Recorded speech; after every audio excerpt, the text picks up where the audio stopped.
Assalamualaikum warahmatullahi wabarakatuh. Kembali lagi dengan saya Leni Putri Handayani atau saya biasa dipanggil Leni. Saya dari kelas R1B. Di sini saya ingin memberitahu bahwa saya menggunakan perekam suara untuk alat bantu agar suara saya jauh lebih jelas. Saya akan menjawab soal materi ujian akhir semester. Apa sih topik yang paling menarik selama semesteran ini? Topik yang paling menarik menurut saya adalah topik mengenai etika. Etika adalah suatu bentuk pembuatan keputusan yang berkaitan dengan moral, dapat menentukan hal-hal yang benar ataupun salah, yang dipengaruhi oleh sebuah peraturan atau hukum yang ada dalam masyarakat. Tepatnya pada hari itu, saya pernah bertanya kepada Bu Rina, bagaimana etika yang baik jika kita berbicara kepada orang yang jauh lebih tua. Lalu Bu Rina menjawab, lebih baik menggunakan kata saya dibanding kata aku. Lalu saya menerapkan kejadian tersebut atau menerapkan hal tersebut saat saya berbicara kepada klien atau customer yang jauh lebih tua. Contoh kasusnya yaitu saya pernah mendapatkan pekerjaan untuk mendesain sebuah garasi dan melewati beberapa revisi desain, dan saya menggunakan kata saya dan saya menggunakan kata yang jauh lebih sopan santun jika saya berhadapan dengan orang tua. Lanjut kepada soal nomor 2. Saya akan menjelaskan apa itu komunikator, komunikan, pesan, media, dan efek komunikasi. Komunikator. Komunikator mempunyai suatu ide atau gagasan sebelum proses penyampaian pesan dapat dilakukan. Pengirim pesan harus menyiapkan diri, ide, atau gagasan apa yang ingin disampaikan kepada audiens. Jadi, komunikator adalah seseorang yang harus menyiapkan gagasan atau ide yang akan disampaikan kepada orang-orang, yaitu yang disebut komunikan. Apa sih komunikan lebih lengkapnya? Komunikan adalah penerima pesan komunikasi yang dikirimkan oleh komunikator melalui media komunikasi. Setelah menerima pesan, kemudian komunikan menafsirkan pesan tersebut. Suatu pesan yang disampaikan komunikator harus mudah dimengerti dan tersimpan di dalam pikiran penerima pesan. Selanjutnya dapat dimaknai secara benar bila penerima pesan benar-benar telah memahami isi pesan tersebut. Komunikan adalah seseorang yang menerima pesan kita, dan kita di sini menjadi komunikator. Saya akan menjelaskan apa itu pesan.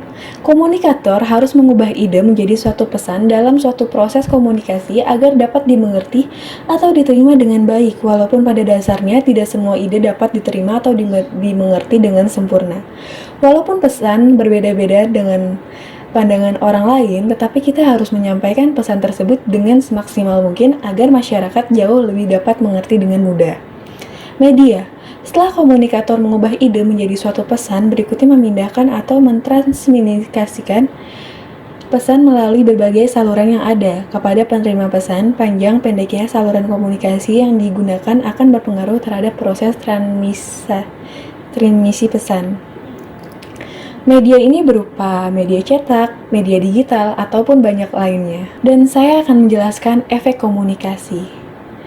Penerima pesan memberi tanggapan. Umpan balik ke pengirim umpan balik tersebut merupakan tanggapan penerima pesan yang memungkinkan pengirim untuk menilai efektivitas suatu pesan.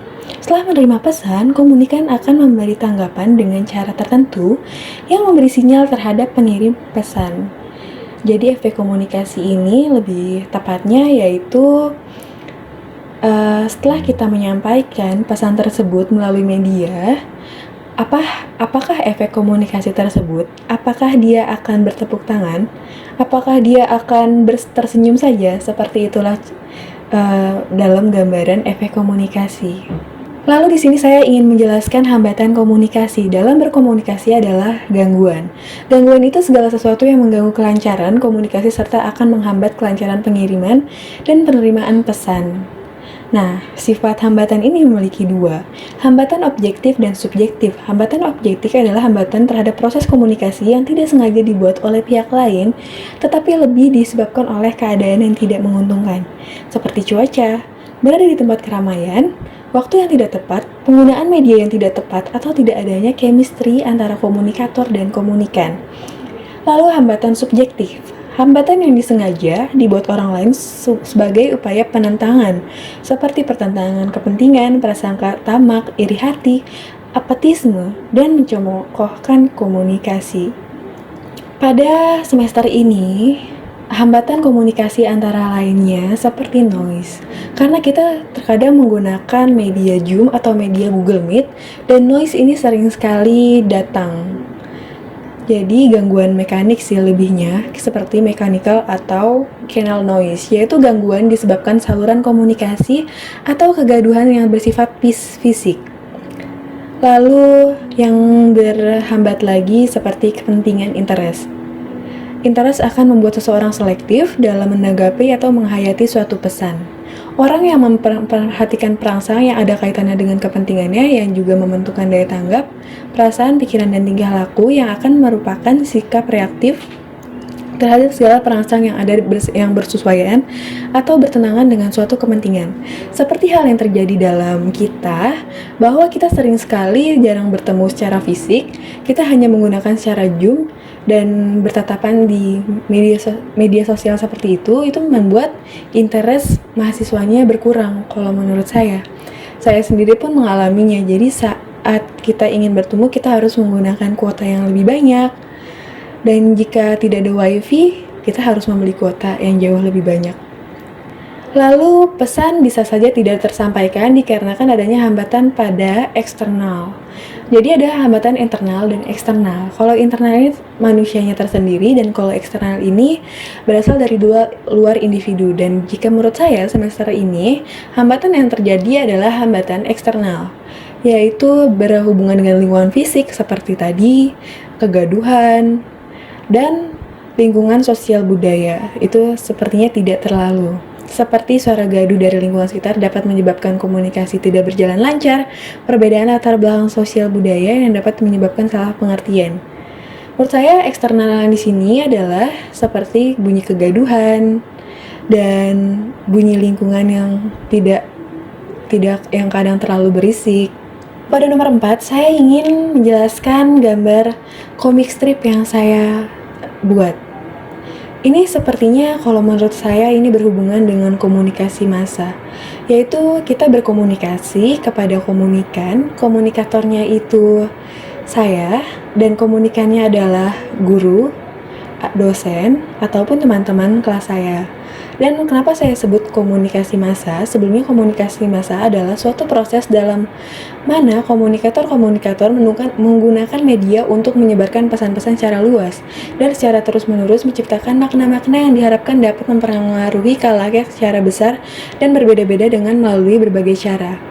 Di sini saya menganggap bahwa saya membuat ini adalah saya memiliki pesan, yaitu ingin para klien atau customer saya untuk mendesain itu lebih menghargai seni.